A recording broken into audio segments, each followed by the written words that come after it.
Their faith wasn't a moment, it was a movement. Their faith wasn't generic, it was generational.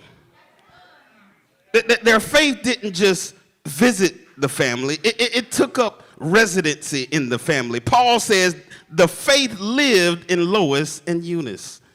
That means their faith was not some guest that showed up on Sunday and checked out on Monday. No, it lived there. It took up residency in their hearts, in their homes, in their habits.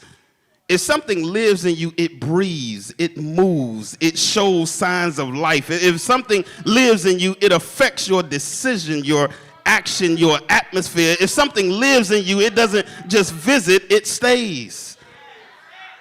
Paul didn't say your grandmother Lois believed once upon a time. He said faith lived in her.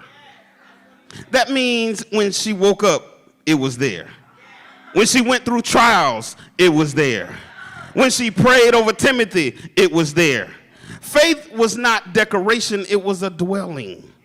It wasn't just spoken, it was seen. It wasn't a performance, it was permanent. I'm going through the ordination, I'm going through and I'm learning how to study the word, so I got to looking up stuff, and I said, the word lived comes from the Greek word enoikeo. Enoikeo. I know it sounds funny, but that's the Greek word. N-E-N meaning I-N-N, enoikeo meaning to dwell, to make home, to make a home, or to reside. So Paul isn't just saying faith passed through their lives. He's saying faith moved in and made a home for itself. Faith ought to be a dwelling, not a drive-through. Let me say that again. Faith ought to be a dwelling, not a drive-through. Paul didn't say faith visited. He didn't say faith passed through like a traveler. He said it dwelt. Faith set up house. It unpacked its bags and said, I'm staying here. Faith ought to make residence, not be a rental.